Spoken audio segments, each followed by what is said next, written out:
तारे और सौर परिवार गर्मियों की छुट्टियों में पहेली तथा बूझो अपने दादा दादी के गांव गए। रात्रि का भोजन करने के पश्चात वे घर के छत पर गए। उसी दिन आकाश स्वच्छ था, बादल नहीं थे। वे आकाश में अत्यधिक संख्या में चमकीले तारे देखकर आश्चर्यचकित हो उठे। आप अपने शहर में उन्होंने ऐसा सुंदर दृश्य कभी नहीं देखा था। चित्र 17.1 में यह सुंदर दृश्य रात्रि का आकाश देख रहे हैं। पहेली यह जानना चाहती थी कि बड़े शहरों के आकाश से गांव का आकाश इतना भिन्न क्यों है। उसके दादाजी ने स्पष्ट किया कि चमकीले प्रकाश, धुएं तथा धूल के कारण बड़े शहरों में तो स्वच्छ आकाश बिरले ही दिखाई देते हैं। उन्होंने रात्रि के आकाश में कुछ आकाशीय पिंडों की पहचान कर उनसे संबंधित कहानियां सुनाई। रात्रि रात्रि के आकाश के अवलोकन करना चिंताकर्षक वही हो वहाँ वातावरण स्वच्छ हो तथा चमकीला प्रकाश न हो। किसी स्वच्छ अंधेरी रात्रि में आकाश की ओर दृष्टि डालिए, आपको समस्त आकाश में बिंदु के समान असंख्य तारे दिखाई देंगे, जिनमें बहुत चमकीले और कुछ बहुत अपेक्षाकृत मंद होंगे। इनका सावधानी पूर्वक परीक्षण कीजिए।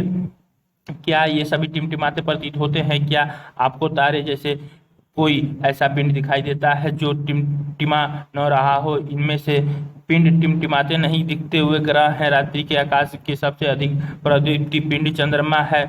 तारे, ग्रह, चंद्रमा तथा आकाश के बहुत से अन्य पिंड खगोलीय पिंड कहलाते हैं। खगोलीय पिंडों को और उनकी संबंधित परिघटनाओं के अध्ययन को खगोलीय कहा जाता है। प्राचीन भारत में हमारे पूर्वज ने आकाश की सुव्यवस्थित रूप में अध्ययन किया। उस काल में खगोलिक का उनका ज्ञान उन्नत था।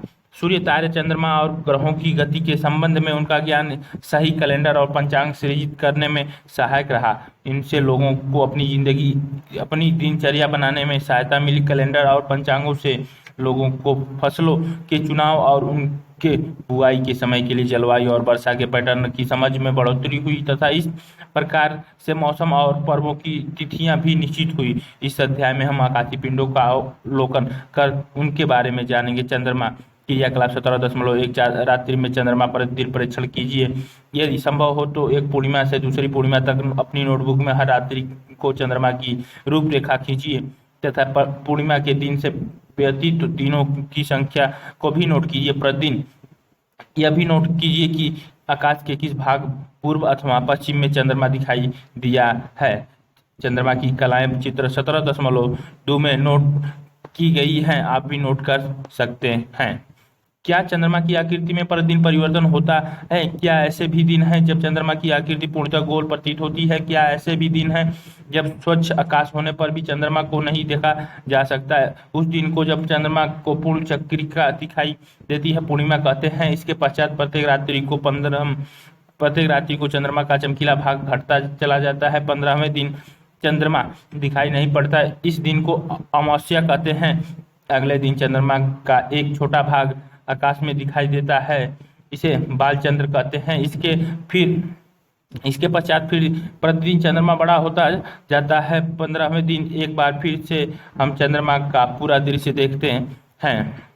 पूरे माह तक दिखाई देने वाली चंद्रमा की प्रदीप्ति भाग को विभिन्न आकृतियों को चंद्रमा की कलाएं कहते हैं। चित्र 17.2 चंद्रमा की कलाओं की हमारी सामाजिक जीवन में महत्वपूर्ण भूमिका है। भारत में लगभग सभी पर्वों को चंद्रमा की कलाओं के अनुसार मनाया जाता है। उदाहरण के लिए दिवाली को अमावस्या पर मनाया जाता है, बुद्ध पूर्णिमा और गुरु नानक जयंती पूर्णिमा पर मनाई जाती है। महाशिवरात्रि को कृष्ण पक्ष की त्रयोदशी को मनाया जाता है। बालचंद्र शुक्ल पक्ष की प्रथमा के दर्शन के अगले दिन ईद उल फितर मनाई जाती है आदि। एक पूर्णिमा से दूसरे पूर्णिमा तक की अवधि 29 दिन से अधिक होती है। बहुत से कैलेंडरों में इस अवधि को एक माह कहते हैं। चंद्रमा अपनी आकृति में प्रतिदिन परिवर्तन क्यों करता है? आइए यह जानने का प्रयास करें कि चंद्रमा की कलाएं क्यों दिखाई देती हैं। अध्याय 16 में आपने यह पढ़ा कि चंद्रमा तथा सूर्य तथा अन्य तारों की भांति अपना प्रकाश उत्पन्न नहीं करता। हमें चंद्रमा इसलिए दिखाई देता है क्योंकि यह अपने पर पड़ने वाले सूर्य के प्रकाश को हमारी ओर परावर्तित कर देता है। चित्र 17.3 इसलिए हम चंद्रमा के उसी भाग को देख पाते हैं जिस भाग पर सूर्य का परावर्तित हमें हम तक पहुंच पाता है। चित्र 17.3 रात के समय चंद्रमा, दिन सूर्य के परावर्तित प्रकाश के कारण चंद्रमा दिखाई देता है। क्रियाकलाप 17.2 एक बड़ी गेंद तथा अथवा घड़ा लीजिए, इसके आधे भाग को सफेद तथा आधे भाग को काले पेंट से पोतिए। अपने दो मित्रों के साथ खेल के मैदान में जाइए, मैदान में लगभग 2 मीटर त्रिज्या वाले वृत्त खींचिए। चित्र 17.4 दर्शाए के अनुसार इस वृत्त को 8 बराबर भागों में बांटिए। इस वृत्त के केंद्र पर खड़े होइए, अपने मित्र पर खड़े होने को कहिए, उससे कहिए कि वह घड़े के सफेद भाग को सदैव सूर्य के सामने रखे। यदि चित्र में दिखाया गया है, यदि आप इस क्रियाकलाप को प्रातः काल के समय कर रहे हैं तो गेंद के सफेद भाग को पूर्व दिशा में रखना चाहिए। यदि आप इस क्रियाकलाप को साय के काल में समय कर रहे हैं तो गेंद के सफेद भाग को पश्चिम दिशा में रखना चाहिए। प्रत्येक प्रकरण में सफेद तथा काले भागों को विभाजित करने वाली रेखा ऊर्ध्वाधर होनी चाहिए। वृत्त के केंद्र पर खड़े रहकर गेंद के सफेद दृश्य भाग का परीक्षण कीजिए तथा इसकी आकृति अपनी नोटबुक में खींचिए। इन आकृतियों की तुलना चित्र 17.5 में दर्शाई गई चंद्रमा की कलाओं से कीजिए। चित्र में दर्शाई गई हैं। चित्र 17.4 अपनी कक्षा में विभिन्न स्थितियों पर चंद्रमा के भिन्न भिन्न प्रतीत होती चंद्रमा अपनी कक्षा में चंद्रमा की स्थितियां एवं संबंधित कलाएं दिखाई गई हैं। चित्र 17.5 में याद रखिए चंद्रमा पृथ्वी की परिक्रमा करता है, पृथ्वी चंद्रमा सहित सूर्य की परिक्रमा करती है। चित्र 17.6 में दिखाया गया चंद्रमा का चक्कर लगाता हुआ पृथ्वी सूर्य का चक्कर लगाती है। पृथ्वी चंद्रमा के साथ सूर्य की परिक्रमा करती है। क्या अब आप पूर्णिमा तथा अमावस्या के दिन सूर्य, चंद्रमा तथा पृथ्वी की सापेक्ष स्थिति का अनुमान लगा सकते हैं? इन स्थितियों को अपने नोटबुक में आलेखित कीजिए। पूर्ण चंद्रमा देखने के लिए आप आकाश के किस भाग को देखेंगे? बालचंद्र के पश्चात पृथ्वी से देखने पर प्रतिदिन चंद्रमा के प्रदीप्ति भाग में वृद्धि होती जाती है। पूर्णिमा को पश्चात पृथ्वी से देखने पर चंद्रमा का सूर्य द्वारा प्रदीप्ति भाग प्रतिदिन आकार में घटता जाता है। मैंने सुना है कि हम पृथ्वी से चंद्रमा के पीछे की ओर के भाग को कभी नहीं देखते। क्या यह सही है? क्रियाकलाप 17.3 धरती पर लगभग 1 मीटर व्यास की एक वृत्त खींचिए। अपने किसी मित्र से इस वृत्त के केंद्र पर खड़े रहने के लिए कहिए। आप अपने मित्र की परिक्रमा इस प्रकार कीजिए कि आपका मुख सदैव उसकी ओर हो। क्या आपका मित्र आपकी पीठ देख सकता है? इस परिक्रमा करने में आप कितने घूर्णन पूरे किए? चंद्रमा पृथ्वी की परिक्रमा इसी ढंग से करता है। चंद्रमा पृथ्वी की एक परिक्रमा पूरी करने में अपने अक्ष पर एक घूर्णन करता है। चंद्रमा का पृष्ठ कवियों और कहानीकारों के लिए चंद्रमा एक चित्ताकर्षक पिंड है, परंतु जब अंतरिक्ष यात्रियों ने चंद्रमा पर कदम रखे तो उन्होंने चंद्रमा के पृष्ठों को धूल भरा तथा निर्जन पाया। उस पर विभिन्न अमापों के गर्त हैं। इस पर बहुत से खड़ी ढाल वाले ऊंचे पर्वत भी है। चित्र 17.7 इनमें से कुछ पर्वत तो ऊंचाई में पृथ्वी के सर्वाधिक ऊंचाइयों के पर्वतों के समान है। चित्र में दिखाया गया चंद्रमा का पृष्ठ 17.7 में चंद्रमा पर न तो वायुमंडल है और न ही जल। क्या चंद्रमा पर किसी प्रकार की जीवन की संभावना हो सकती है? जीवन प्रकार का संभावना हो सकती है। क्या हम चंद्रमा पर कोई ध्वनि सुन सकते हैं? अध्याय 13 में हमने यह सीखा था कि जब कोई माध्यम नहीं होता तो ध्वनि गमन नहीं करती है। फिर भी हम चंद्रमा पर किसी ध्वनि कैसे सुन सकते? क्या आप जानते हैं कि 21 जून 1969 को अमेरिका के अंतरिक्ष यात्री नील आर्मस्ट्रांग ने सबसे पहले चंद्रमा पर अपने कदम रखे। उसके बाद एडविन एल्ड्रिन चंद्रमा पर उतरे। चंद्रमा पर अंतरिक्ष यात्री तारे। रात्रि के आकाश में आप अन्य कौन सी वस्तुएं देखते हैं? आकाश में असंख्य तारे हैं। बड़े शहरों से दूर किसी अंधियारी रात को आकाश का सावधानी पूर्वक परीक्षण कीजिए। क्या सभी तारे समान रूप से चमकीले हैं? क्या सभी तारों का रंग एक जैसा है? वास्तव में तारे अपना प्रकाश उत्सर्जित करते हैं। सूर्य भी एक तारा है। अन्य तारों की तुलना में सूर्य इतना बड़ा क्यों दिखाई देता है? आपके पास रखी फुटबॉल अथवा 100 मीटर दूरी पर रखी फुटबॉल में से कौन सा बड़ा प्रतीत होता है? तारे सूर्य तारे सूर्य की तुलना में लाखों गुना अधिक दूर है, इसीलिए तारे हमें बिंदु जैसे दिखाई प्रतीत होते हैं। पृथ्वी से सूर्य का लगभग 150 किलोमीटर यानी 15 करोड़ किलोमीटर दूर है। सूर्य के पश्चात दूसरी निकटतम तारा प्रैक्सिमा सेंटारी है। इसकी दूरी पृथ्वी से लगभग 40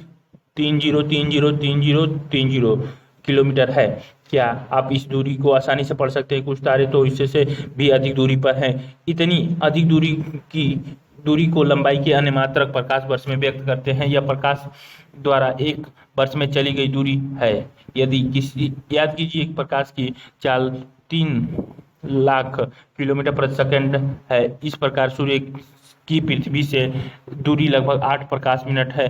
अल्फा सेंटारी लगभग 4.3 प्रकाश वर्ष दूर है। सितारों का प्रकाश हमारे पास तक पहुंचने में वर्षों का समय लेता है, तो तारों को देखते समय क्या हम अपने अतीत को देख रहे होते हैं? मैं जानना चाहता हूं कि हम दिन के समय तारों को क्यों नहीं देख पाते, वे हमें रात में ही क्यों दिखाई देते हैं। वास्तव में दिन के समय भी आकाश में तारे होते हैं, तथापि उस समय सूर्य के तीव्र प्रकाश के कारण हमें दिखाई नहीं देते। कुछ प्रमुख तारों अथवा तारों के समूह का आकाश में लगभग 2 घंटे अथवा अधिक समय तक परीक्षण कीजिए। आपको क्या पता चलता है? क्या आप आकाश में तारों की स्थितियों में कोई परिवर्तन होता हुआ पाते हैं? आप यह पाएंगे कि तारे पूर्व से पश्चिम की ओर गति करते प्रतीत होते हैं। कोई तारा जो सूर्यास्त होते ही पूर्व में उदय होता है, सामान्यतः सूर्योदय से पहले ही पश्चिम में अस्त हो जाता है। तारे पूर्व से पश्चिम की ओर गति करते क्यों प्रतीत होते हैं, आइए पता लगाएं। चित्र क्रियाकलाप 17.4 किसी बड़े कमरे के बीच में खड़े होकर गुणन कीजिए। कमरे में रखी वस्तुएं किसी दिशा में गति करती प्रतीत होती हैं। क्या आप इन वस्तुओं को अपनी गति के विपरीत दिशा में गतिमान पाते हैं? पहली याद करती है जब वह किसी चलती रेलगाड़ी में होती है तो निकट के वृक्ष तथा भवन पीछे की दिशा में जाते प्रतीत होते हैं। यदि हमें तारे पूर्व से पश्चिम की ओर गमन करते प्रतीत होते हैं, तो इसका अर्थ है कि पृथ्वी पश्चिम से पूर्व दिशा में घूर्णन करती है। अब मैं समझा कि हमें सूर्य पूर्व में उदय होता तथा पश्चिम में अस्त होता क्यों प्रतीत होता है। ऐसा पृथ्वी के अपने अक्ष पर पश्चिम से पूर्व दिशा में घूर्णन के कारण होता है। मेरे दादाजी ने मुझे बताया था कि आकाश में एक ऐसा तारा है जो एक ही स्थान पर स्थिर दिखाई देता है। यह कैसा संभव है? यह कैसे संभव है? क्रियाकलाप 17.5 एक छाता लीजिए, इसे खोलिए, कागज को काटकर लगभग 10 से 15 तारे बनाइए। छाते को केंद्रीय छड़ की स्थिति पर एक तारे चिपकाइए। छाते के प्रत्येक तार स्पोक के सिरे के निकट कपड़ों पर अन्य पर तारों को चिपकाइए। चित्र में दिखाया गया तारा ध्रुव तारा गति करता प्रतीत नहीं होता। अब छाते को केंद्रीय छड़ को अपने हाथ में पकड़कर घुमाइए तथा छाते पर चिपकाए सभी तारों का परीक्षण कीजिए। क्या कोई ऐसा तारा जो गति करता प्रतीत नहीं होता? यह तारा कहाँ स्थित है? यदि कोई तारा वहाँ स्थित होता जहाँ आकाश में पृथ्वी का अक्ष मिलता है, तो क्या वह तारा भी स्थिर होता? वास्तव में ध्रुव तारा एक ऐसा ही तारा है जो पृथ्वी की अक्ष की दिशा में स्थित है। यह गति करता प्रतीत नहीं होता।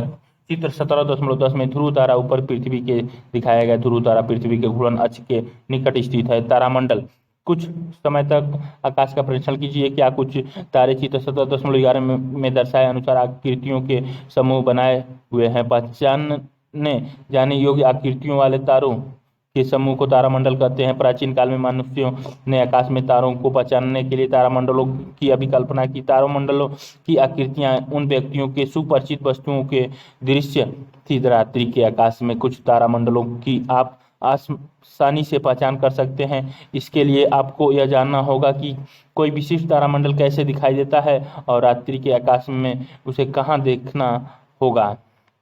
ये विशिष्ट तारामंडल ए वाले में ग्रेट बियर और बी वाले में ओरायन, सी वाले में कैसियोपिया, डी वाले में लियो मेजर। रात्रि में आकाश के कुछ तारामंडल हैं। सर्व विख्यात तारामंडलों में से एक विख्यात तारामंडल सप्तऋषि चित्र 17.11 ए जिसे आप गर्मियों में रात्रि के प्रथम प्रहर में देख सकते हैं। इस तारामंडल में बिग डीपर, ग्रेट बियर अथवा आर्स मेजर भी कहते हैं। इस तारामंडल में 7 स्पष्ट तारे होते हैं। यह बड़ी कलछी अथवा प्रश्न चिन्ह जैसा प्रतीत होता है। यह कलछी की हथी में 3 तथा कटोरी में 4 तारे होते हैं। चित्र 17.12। इसे प्राचीन संस्कृति में भी विभिन्न नक्षत्रों के संबंध में दिलचस्प पौराणिक कथाएं प्रचलित हैं। प्राचीन काल में जल पीने के लिए उपयोग होने वाली कलछी की तरह दिखाई देता है। सप्तश्री सात प्रसिद्ध प्राचीन भारतीय संतों एवं ऋषियों के नामों से संबंध है। जैसा कि नीचे दिए गए चित्र में दर्शाया गया है। प्राचीन पौराणिक कथाओं के अनुसार सप्तश्री नक्षत्र वेदों के शाश्वत ज्ञान को इंगित करता है। अलकाद्र, मिजार, अलिओथा, मैग्रोज, फेगदा, डंभे, मेरवा और वासिष्ठ, मिहिरिच, श्रृंगरस, अत्रि, ऋतु, पुलत्स, पुलह। क्रियाकलाप 17.6। कुछ घंटे तक तारामंडल का परीक्षण कीजिए। क्या आप इसकी आकृति में कोई परिवर्तन देखते हैं? क्या आप इसकी स्थिति में कोई परिवर्तन देखते हैं? आप यह परीक्षण करेंगे कि इस तारामंडल की आकृति समान रहती है। आप यह भी पाएंगे कि यह तारामंडल पूरब से पश्चिम की ओर गति करता प्रतीत होता है। मैंने यह सुना है सी की सहायता से ध्रुवों तारों का स्थान निर्धारित कर सकते हैं। क्रियाकलाप 17.4। क्रियाकलाप। इस क्रियाकलाप में गर्मियों में रात्रि के समय लगभग 9 बजे उस दिन कीजिए जब आकाश में चंद्रमा न हो। आकाश के उत्तरी भाग का प्रेक्षण करके सप्तश्री को पहचानिए। इस कार्य में आप अपने परिवार के बड़ों की सहायता ले सकते हैं। सप्तऋषि के सिरों के दोनों तारों को देखिए। चित्र 17.13 में दर्शाए अनुसार इन दोनों तारों से गुजरने वाली सरल रेखा की कल्पना कीजिए। इस काल्पनिक रेखा को उत्तर दिशा में आगे बढ़ाइए। इन 2 तारों के बीच की दूरी लगभग 5 गुना है। यह रेखा एक ऐसे तारों पर पहुंचती है जो अधिक चमकीली नहीं है। यह ध्रुव तारा है। ध्रुव तारे का कुछ समय तक परीक्षण कीजिए। नोट कीजिए कि यह तारा अन्य तारों की भांति पूरब से पश्चिम की ओर गति नहीं करता है। ध्रुव तारा चित्र में दिखाएगा। अर्सा मेजर ध्रुव तारे की स्थिति ज्ञात करना चित्र 13.17 में दिखाया गया। 17.13 में क्रियाकलाप 17.8। गर्मियों में किसी दिन रात्रि के समय 2 से 3 घंटे के अंतराल में सप्तश्री का 3 से 4 बार परीक्षण कीजिए। हर बार ध्रुव तारे का स्थान भी निर्धारित कीजिए। क्या सप्तश्री पूर्व से पश्चिम की ओर गमन करता है? क्या यह ध्रुव तारे की परिक्रमा करता दिखाई देता है? अपने परीक्षण की तुलना चित्र 17.14 में दर्शाई स्थिति से कीजिए।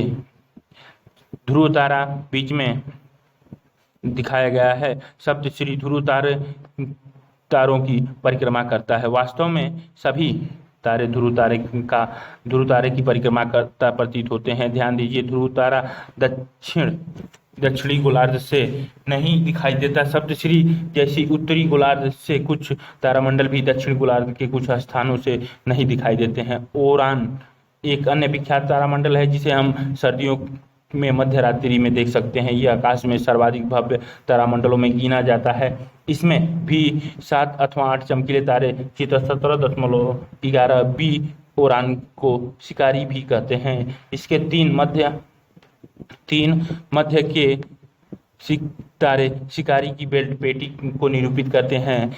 4 चमकीले तारे चतुर्भुज के रूप में व्यवस्थित दिखाई देते हैं। आकाश में सबसे अधिक चमकीला तारा सीरियस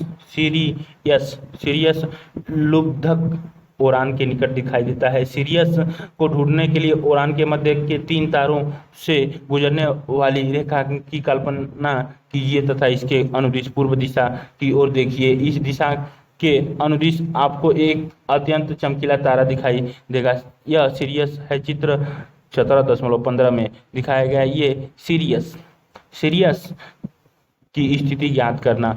उत्तरी आकाश में एक अन्य प्रमुख तारामंडल कैसियोपिया है। यह सर्दियों में रात्रि में प्रथम प्रहर में दिखाई देता है। यह अंग्रेजी के अक्षर W अथवा M के बिगड़े विकृति रूप जैसा दिखाई देता है। चित्र 17.11 सी। क्या आप जानते हैं कि किसी तारामंडल में केवल 5 से 10 तारे ही नहीं होते, इसमें बहुत से तारे होते हैं। चित्र 17.16 तथापि हम अपनी नंगी आंखों से किसी तारामंडल के केवल चमकीले तारों को ही देख पाते हैं। जिन तारों से मिलकर कोई तारामंडल बनता है वे सब हमसे समान दूरी पर नहीं होते, वे आकाश में केवल एक ही दृश्य रेखा में होते हैं। ये दिखाया गया है, एक ही दृश्य रेखा में दिखाया गया है चित्र में। ये 17.16 देखिए पूरी पूरी दृश्य बनी है बजरंगबली की तरह। सौर परिवार सूर्य तथा इसकी परिक्रमा करने वाले खगोलीय पिंडों से मिलकर सौर परिवार बना है। इस परिवार में बहुत से पिंड हैं, जैसे ग्रह, धूमकेतु, क्षुद्र ग्रह, उल्काएं। सूर्य तथा इन पिंडों के बीच गुरुत्वाकर्षण बल के कारण ये पिंड सूर्य की परिक्रमा करते रहते हैं। जैसा आप जानते ही हैं कि पृथ्वी भी सूर्य की परिक्रमा करती है। यह सौर परिवार की एक सदस्य है। यह एक ग्रह है। इसके अतिरिक्त 7 अन्य ग्रह जो हैं जो सूर्य की परिक्रमा करते हैं। सूर्य से दूरी के अनुसार इनके क्रम इस प्रकार हैं: बुध, शुक्र, पृथ्वी, मंगल, बृहस्पति, शनि, यूरेनस और नेपच्यून। नेपच्यून दिखाए गए हैं चित्र में। सूर्य के बगल में बुध, बुध के बाद पृथ्वी, पृथ्वी के बाद बुध के बाद शुक्र, शुक्र के बाद पृथ्वी, पृथ्वी के बाद मंगल, मंगल के बाद बृहस्पति, बृहस्पति के बाद शनि, शनि के बाद नेपच्यून, यूरेनस, यूरेनस के बाद नेपच्यून। सौर परिवार के पैमाने के अनुसार नहीं है। चित्र 17.17 सौर परिवार की योजनावत दृश्य दर्शाया गया है। मैंने तो पढ़ा था कि सौर परिवार में 9 ग्रह हैं। क्या आप जानते हैं 2000 सौर परिवार में 9 ग्रह थे? प्लूटो और परिवार का सूर्य से दूरतम ग्रह था। सन 2006 में अंतर्राष्ट्रीय खगोलीय संघ ने ग्रह की नई परिभाषा को अपनाया, जिसके अनुसार प्लूटो ग्रहों की श्रेणी में नहीं आता। अब यह सौर परिवार का ग्रह नहीं है। आइए सौर परिवार के कुछ सदस्यों के बारे में जानकारी प्राप्त करें। सूर्य हमसे निकटतम तारा। यह निरंतर विशाल मात्रा में ऊष्मा तथा प्रकाश उत्सर्जित कर रहा है। पृथ्वी का लगभग समस्त ऊर्जा का स्रोत सूर्य है। वास्तव में सभी ग्रहों की ऊष्मा तथा प्रकाश की ऊर्जा का प्रमुख स्रोत सूर्य ही। ग्रह तारों की भांति प्रतीत होते हैं, परंतु ग्रहों में अपना प्रकाश नहीं होता। वे केवल अपने ऊपर पड़ने वाले सूर्य के प्रकाश को परावर्तित करते हैं। क्या आप तारों तथा ग्रहों में भेद कर सकते हैं? ग्रहों तथा तारों में अंतर करने की सरलतम विधि यह है कि तारे टिमटिमाते हैं, जबकि ग्रह ऐसा नहीं करते। तारों की सापेक्ष सभी ग्रहों की स्थिति भी बदलती रहती है। प्रत्येक ग्रह एक निश्चित पथ पर सूर्य की परिक्रमा करते हैं। इस पथ को कक्षा कहते हैं। किसी भी ग्रह द्वारा सूर्य की एक परिक्रमा पूरी करने में लगे समय को उस ग्रह की परिक्रमण काल कहते हैं। ग्रहों की सूर्य से दूरी बढ़ने पर उनके परिक्रमण काल में भी वृद्धि हो जाती है। मैं यह जानना चाहता हूं कि सूर्य का परिक्रमा करते समय ग्रहों की टक्कर क्यों नहीं होती है। क्रियाकलाप 17.9 अपने 4-5 मित्रों के साथ खेल के मैदान में जाइए। चित्र 17.8 में दर्शाए के अनुसार 1 मीटर, 1.8 मीटर, 2.5 मीटर, 3.8 मीटर त्रिज्या के 100 केंद्रीय वृत्त खींचिए। अपने किसी एक मित्र से केंद्र पर खड़े होकर सूर्य को निरूपित करने के लिए कहिए। आपके अन्य मित्र बुध, शुक्र, पृथ्वी, मंगल को निरूपित कर सकते हैं। अपने मित्र से अपनी अपनी कक्षाओं में वामावर्त दिशा में सूर्य की परिक्रमा करने के लिए कहिए। चित्र 17.18 क्या उनकी एक दूसरे से टक्कर होती है? ये सूर्य बीच में, उसके बाद बुध से बगल में आप शुक्र बना सकते हैं, पृथ्वी से मंगल बना सकते हैं। ग्रह अपनी कक्षाओं में गमन करते हैं। सूर्य की परिक्रमा करने के साथ साथ ग्रह लड्डू की भांति अपनी अक्ष पर घूर्णन गति भी करते हैं। किसी ग्रह द्वारा एक घूर्णन पूरा करने में लगने वाले समय को उसका घूर्णन काल कहते हैं। फिर लड्डू की भांति अपने अक्ष पर घूर्णन करता है। ज्ञात उपग्रह चंद्रमा हैं जो उनकी परिक्रमा करते हैं। किसी खगोलीय पिंड की परिक्रमा करने वाले अन्य खगोलीय पिंड को पहले खगोलीय पिंड का उपग्रह कहते हैं। पृथ्वी सूर्य की परिक्रमा करती है। क्या इस कारण से पृथ्वी सूर्य का उपग्रह है? पृथ्वी को सूर्य का उपग्रह कहा जा सकता है, यद्यपि सामान्यतः हम इसे सूर्य का ग्रह कहते हैं। ग्रहों की परिक्रमा करने वाले पिंडों के लिए ही उपग्रह शब्द का उपयोग होता है। चंद्रमा पृथ्वी का उपग्रह है।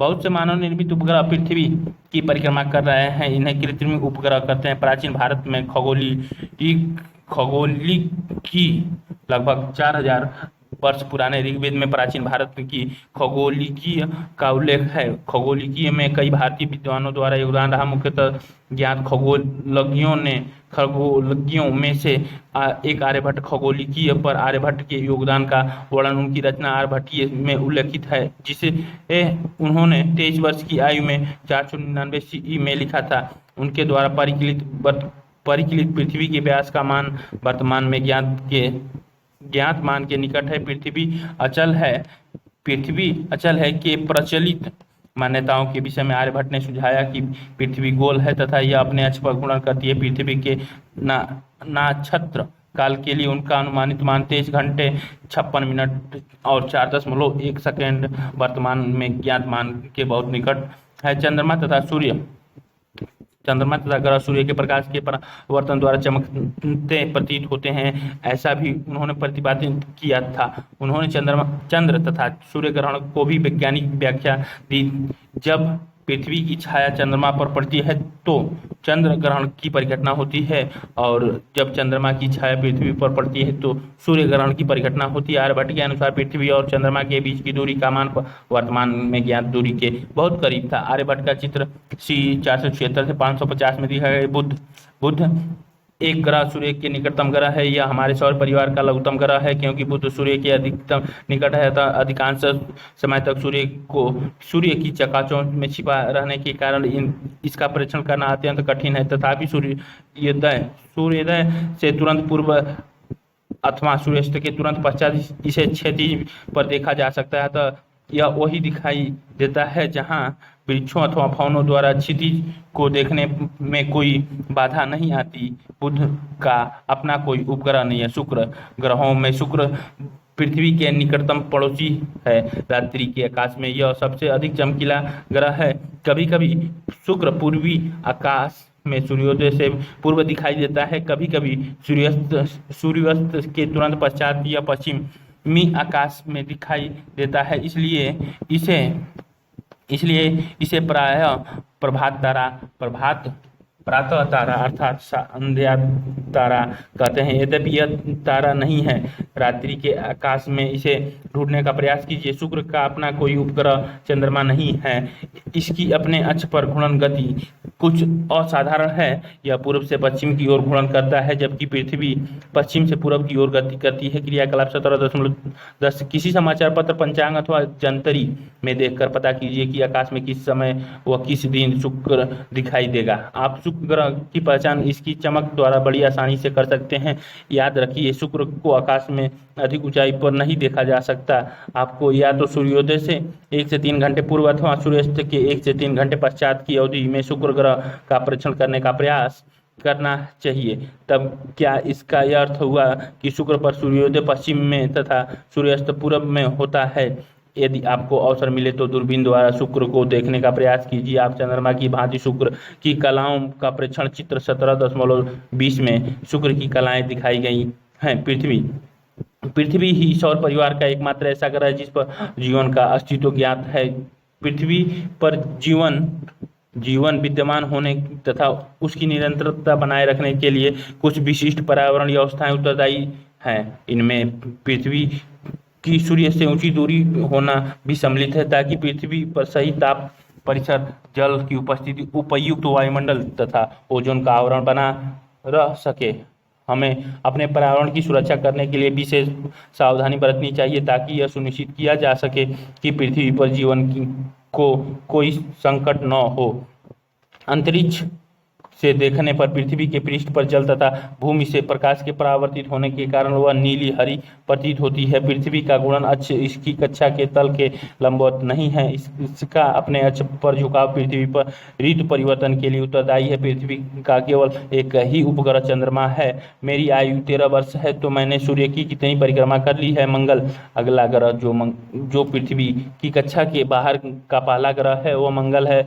यह हल्का रक्ताभ प्रतीत होता है, इसलिए इस ग्रह को लाल ग्रह भी कहते हैं। मंगल के दो छोटे प्राकृतिक उपग्रह हैं। मंगलयान, भारतीय अंतरिक्ष अनुसंधान संगठन इसरो ने भारत का पहला मंगलयान कक्षित्र ऑर्बिटल मिशन मंगलयान 5 नवंबर 2013 को प्रक्षेपित किया था। यह 24 सितंबर 2014 को मंगल की कक्षा में सफलतापूर्वक पहुंच गया। इस प्रकार भारत अपने प्रथम प्रयास में ही इस कार्य को करने वाला विश्व का पहला देश बन गया। यह इतना बड़ा है कि लगभग 1300 पृथ्वियां इस विशाल ग्रह के भीतर रखी जा सकती हैं, परंतु बृहस्पति का द्रव्यमान पृथ्वी के द्रव्यमान का लगभग 318 गुना है। यह अपने अक्ष पर अत्यधिक तीव्र गति से घूर्णन करता है। आप पृथ्वी के विषुवत वृत्त से परिचित हैं। विषुवत वृत्त के तल को पृथ्वी का विषुवतीय तल कहते हैं। चित्र 17.21 वह तल जिसमें पृथ्वी सूर्य की परिक्रमा करती है उसे पृथ्वी का कक्षीय तल कहते हैं। चित्र 17.21 ये दोनों तल एक दूसरे से 23.5 डिग्री के कोण पर झुके हैं। इसका यह तात्पर्य है कि पृथ्वी का अक्ष अपने कक्षीय तल से 66 डिग्री के कोण पर झुका है। उत्तर पृथ्वी का कक्षीय तल 23.5 डिग्री विषुवतीय तल दिखाया गया। दक्षिण पृथ्वी झुकी अक्ष पर घूर्णन करती हुई चित्र 17.21। मेरा यह धारणा है कि यदि आप एक इतनी बड़ी गेंद लें जिसमें लगभग 1300 मटर के दाने समा सके तो यह गेंद बृहस्पति को निरूपित करेगी तथा मटर का दाना पृथ्वी को निरूपित करेगा। चित्र में दिखाए गए हैं ये चित्र बृहस्पति और उसके चार बड़े उपग्रह जिधर बृहस्पति के बहुत से प्राकृतिक उपग्रह हैं। इसके चारों ओर धुंधले वलय भी है। आकाश में अत्यधिक चमकीला प्रतीत होने के कारण आप इसे आसानी से पहचान सकते हैं। यदि आप इसका परीक्षण दूरबीन की सहायता से करें तो आप इसके चार बड़े चंद्रमा भी देख सकते हैं। चित्र 17.22 में दिखाया गया था। शनि इसके बाद आ गया आपका शनि। बृहस्पति के परे शनि जो रंग में पीला सा प्रतीत होता है। इस ग्रहणीय वलय इसे सौर परिवार में अद्वितीय बनाता है। ये बुझो को एक नटखट विचार आया। यदि हम यह कल्पना करें कि शनि किसी विशाल जलकुंड में है तो वह उसमें तैरेगा। चित्र 17.23 में दिखाया गया शनि जल से कम सघन है, आंख से दिखाई नहीं देता। आप छोटे दूरदर्शक द्वारा हैं। शनि के भी बहुत से प्राकृतिक उपग्रह हैं। शनि के बारे में एक रोचक बात यह है कि सभी ग्रहों में यह सबसे कम सघन, इसका घनत्व जल के घनत्व से भी कम है। यूरेनस तथा नेपच्यून ये सौर परिवार के बाह्यतम ग्रह हैं। इन्हें केवल बड़े दूरदर्शकों की सहायता से ही देखा जा सकता है। शुक्र की भांति यूरेनस भी पूरब से पश्चिम दिशा में घूर्णन करता है। इसकी विलक्षण विशेषता इसकी अत्यधिक झुका घूर्णन अक्ष है। चित्र 17.24 इसके परिणाम स्वरूप यह कक्षीय गति करते समय अपने पृष्ठ पर लुढ़कता सा प्रतीत होते हैं। एक्सिस हो गया, एक्सिस पर अपने कक्षीय पथ पर यूरेनस लुढ़कते हुए प्रतीत होते हैं।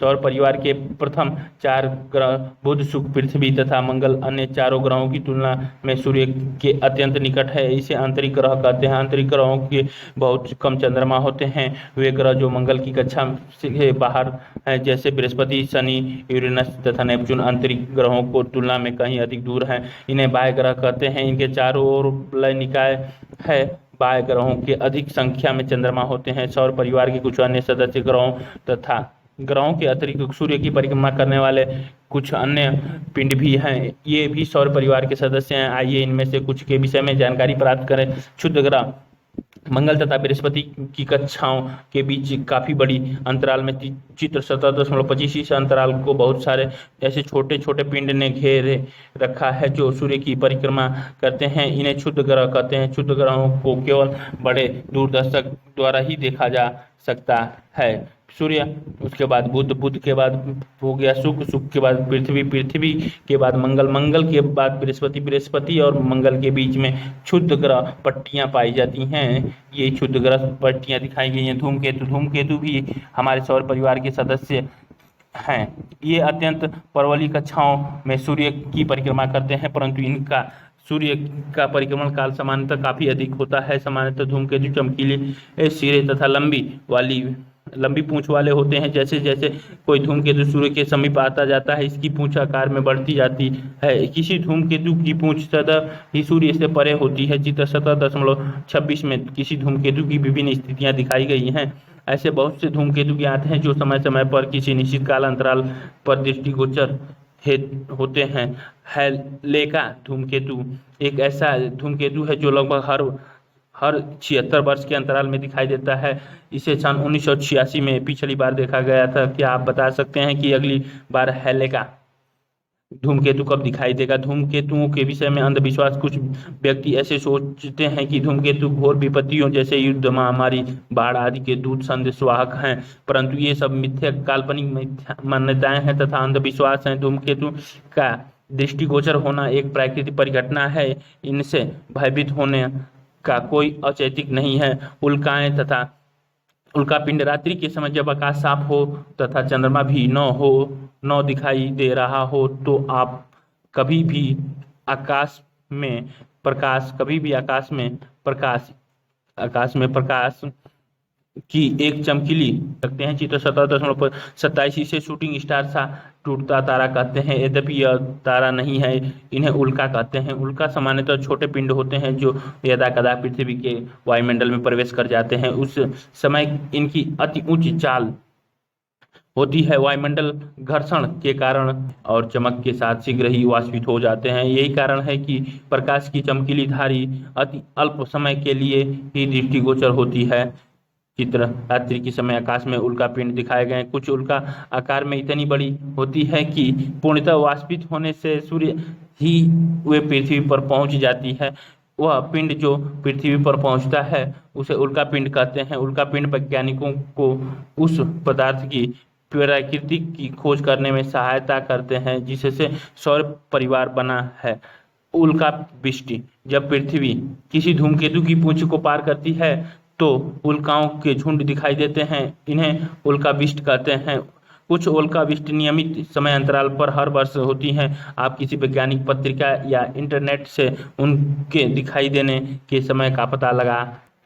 कृत्रिम उपग्रह। आपने यह सुना होगा कि ऐसे बहुत से कृत्रिम उपग्रह हैं जो पृथ्वी की परिक्रमा करते रहे हैं। आप यह जानना चाहेंगे कि कृत्रिम उपग्रह प्राकृतिक उपग्रहों से किस प्रकार भिन्न है। कृत्रिम उपग्रह मानव निर्मित है। इनका प्रमोशन पृथ्वी से किया जाता है। ये पृथ्वी के प्राकृतिक उपग्रह अर्थात चंद्रमा की तुलना में कहीं अधिक निकट रहकर पृथ्वी की परिक्रमा करते हैं। भारत ने बहुत से कृत्रिम उपग्रहों का निर्माण तथा प्रमोशन किया है। आर्यभट्ट भारत का प्रथम उपग्रह था। कुछ अन्य भारतीय उपग्रह इनसैट इनसैट और IRS कल्पना फर्स्ट ईडोस्ट आदि। चित्र 17.28 में कृत्रिम उपग्रह के बहुत से व्यवहारिक अनुप्रयोग है। इनका उपयोग मौसम की भविष्यवाणी, रेडियो तथा टेलीविजन संकेतों के प्रेषण में किया जाता है। इनका उपयोग दूर संचार तथा सुदूर संवेदन के लिए भी होता है। मुझे यह कहना है कि सुदूर संवेदन से हमारा तात्पर्य दूरी की सूचनाओं एकत्र करना है। चित्र में ये सैटेलाइट दिखाए गए हैं। कुछ भारतीय उपग्रह दिखाए गए हैं। प्रमुख शब्द कृत्रिम उपग्रह, क्षुद्रग्रह, कैसियोपिया खगोलीय पिंड, धूमकेतु, तारामंडल, प्रकाश वर्ष, उल्का प्राकृतिक उपग्रह, कक्षा, ओरान, चंद्रमा की कलाएं, ग्रह, ध्रुव तारा, सुदूर संवेदन, सौर परिवार, तारे और सप्तर्षि। आपने क्या सीखा? चंद्रमा की कलाओं की घटना का कारण यह है कि हम चंद्रमा का केवल वह भाग ही देख सकते हैं जो सूर्य के प्रकाश को हमारी ओर परावर्तित करता है। तारे हमारे प्रकाश उत्सर्जित करने वाले खगोलीय पिंड हैं। हमारा सूर्य भी एक तारा है। तारों की दूरियां को प्रकाश वर्ष में व्यक्त किया जाता है। तारे पूर्व से पश्चिम की ओर गति करते प्रतीत होते हैं। पृथ्वी से देखने पर ध्रुव तारा स्थिर प्रतीत होता है क्योंकि यह पृथ्वी के घूर्णन अक्ष की दिशा के निकट स्थित है। तारामंडल तारों के ऐसे समूह हैं जो पहचानने योग्य आकृतियां बनाते प्रतीत होते हैं। सौर परिवार 8 ग्रहों तथा क्षुद्र ग्रहों, धूमकेतुओं तथा उल्काओं के झुंड से मिलकर बना है। किसी ऐसे पिंड को जो किसी अन्य पिंडों की परिक्रमा करता है उपग्रह कहलाते हैं। चंद्रमा पृथ्वी का प्राकृतिक उपग्रह है। कुछ ग्रहों के प्राकृतिक उपग्रह होते हैं। शुक्र ग्रह रात्रि के आकाश में दिखाई देने वाला सबसे चमकीला ग्रह है। सौर परिवार का सबसे बड़ा ग्रह बृहस्पति है। कृत्रिम उपग्रह पृथ्वी की परिक्रमा करते हैं। वे चंद्रमा की तुलना में पृथ्वी के बहुत निकट हैं। कृत्रिम उपग्रह का उपयोग मौसम की भविष्यवाणी, दूरसंचार तथा सुदूर संवेदन में किया जाता है। सुदूर संवेदन में किया जाता है। अधिगम्य क्रियाकलाप एवं परियोजनाएं। अपने स्थान पर उत्तर दक्षिण रेखा की रेखा किसी क्षण की सहायता छाया की सहायता से उत्तर दक्षिणी रेखा खींचना सीखें। जिस स्थान पर सूर्य का प्रकाश दिन में अधिक समय तक रहता है वहां पर जमीन में एक सीधी छड़ी की लंबवत स्थापित करें। इस छड़ के निचले बिंदु ओ कहें। सुबह में किसी समय छड़ी की छाया की नोक को चिन्हित करें, इसे बिंदु ए कहें, जहां पर ओए को त्रिज्या मानते हुए एक वृत्त खींचें। अब तब तक इंतजार करें जब तक कि छाया का आकार छोटा होते होते पुनः बड़ा न होने लगे। जब छाया फिर से विपरीत को छू लेती है तो उसे बिंदु बी के रूप में चिन्हित करें। कोण ओ ए बी का द्विभाजक खींचें। यह द्विभाजक रेखा उत्तर दक्षिण रेखा को इंगित करती है। यह तय करने के लिए कि इस रेखा का कौन सा सिरा उत्तर है, चुंबकीय द्विसूचक का प्रयोग कर सकते हैं। साउथ सर्किल और north circle O A B. यदि संभव हो तो किसी कृत्रिम नभोमंडल प्लैनेटेरियम का भ्रमण कीजिए। हमारे देश में कई शहरों में कृत्रिम नभोमंडल हैं। इन नभोमंडल में आप तारों मंडल तथा ग्रहों की गतियों का विशाल गुंबद पर अवलोकन कर सकते हैं। रात्रि में कुछ घंटों तक आकाश का परीक्षण कीजिए। उस रात्रि में आकाश में चंद्रमा नहीं होना चाहिए। देखते समय आप उल्का का संसूचन कर सकते हैं। इस कार्य के लिए सितंबर-नवंबर तक की अवधि अधिक उपयुक्त होती है। नंगी आंख से आकाश में दिखाई देने वाले कुछ ग्रहों तथा सप्तर्षि और ओरान जैसे प्रमुख तारामंडलों की पहचान करना सीखिए। ध्रुव तारा की स्थिति ज्ञात करने का प्रयास कीजिए। सूर्योदय की स्थिति उत्तरायण दक्षिणायन। इस क्रियाकलाप को करने के लिए कई सप्ताह लग सकते हैं। एक ऐसा स्थान चुनिए जहां से कि पूर्व क्षितिज स्पष्ट रूप से दिखाई दे रहा हो। उगते सूर्य की स्थिति को चिन्हित करने के लिए एक सूचक जैसे कि कोई पेड़ अथवा बिंदुतः पोल को चुनिए। प्रति सप्ताह एक परीक्षण लेना पर्याप्त है। किसी भी दिन उगते सूर्य की दिशा को नोट कीजिए। हर सप्ताह इस अवलोकन को दोहराइए। आपको क्या मिलता है? आप पाएंगे कि सूर्योदय की दिशा लगातार बदलती है। ग्रीष्म संक्रांति लगभग 21 जून से सूर्योदय की दिशा धीरे धीरे दक्षिण की ओर होती जाती है। इस अवस्था में सूर्य को दक्षिण की ओर बढ़ता हुआ कहा जाता है। ऐसा शीतकालीन संक्रांति 22 दिसंबर के आसपास तक होता रहता है। इसके बाद सूर्योदय की दिशा बदलकर उत्तर की ओर होने लगती है। इसी समय सूर्य का उत्तरायण उत्तर की ओर बढ़ता हुआ कहा जाता है। भूमध्य रेखा पर विषुवतों की केवल 2 दिन लगभग 21 मार्च और 23 सितंबर ही से सूर्य पूर्व में उदय होता है। अन्य सभी दिनों में सूर्योदय पूर्व के उत्तर या पूर्व के दक्षिण की ओर हो जाता है। अतः सूर्योदय का दिशा निर्धारण हेतु कोई उचित मार्गदर्शन प्रदान नहीं करती। उत्तर दिशा को परिभाषित करने वाला ध्रुव तारा दिशा निर्धारण हेतु अच्छा संकेत है। ग्रहों तथा उनके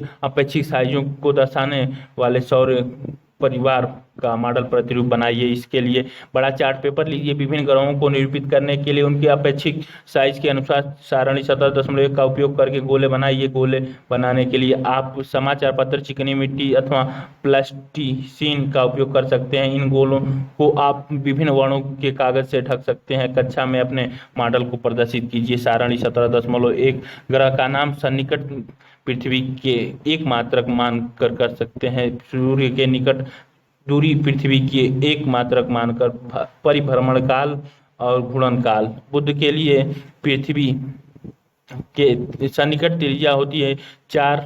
शुक्र की सन्निकट त्रिज्या 0.95 होती है। पृथ्वी की 1, मंगल का 0.55, बृहस्पति का 11, शनि का 9, यूरेनस का 4 और नेपच्यून का 3.9। इसी तरह बुध का सूर्य के रिलेट में 0.39, शुक्र का 0.72, पृथ्वी का 1, मंगल का 1.5, बृहस्पति का 5.2, शनि का 9.5, यूरेनस का 19.2, नेपच्यून का 30।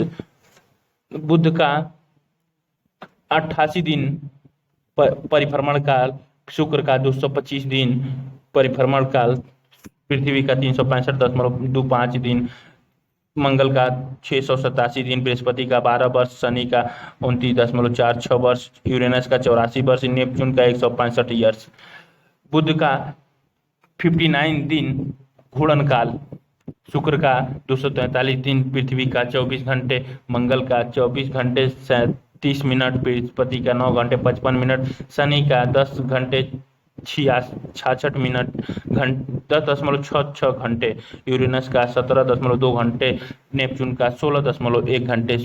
सूर्य से ग्रहों की दूरी को दर्शाते हुए सारणी 17.1 का उपयोग करके पैमाने के अनुसार सौर परिवार के मॉडल बनाने का प्रयास कीजिए। क्या आपको कोई कठिनाई हुई? व्याख्या कीजिए। निम्नलिखित पहेली को हल कीजिए तथा इस प्रकार की पहेली स्वयं बनाने का प्रयास कीजिए। मेरा पहला अक्षर शुभ में है पर लाभ में नहीं, मेरा अंतिम अक्षर क्रम में है पर भ्रम में नहीं, मैं हूँ एक ग्रह जो दिखता सबसे चमकीला, नाम बताओ मेरा, मैं हूँ न लाल न नीला। इस विषय पर अधिक जानकारी के लिए आप निम्न वेबसाइट www.9planetorange पर जा सकते हैं, http://www.kidastronomy.com पे जा सकते हैं।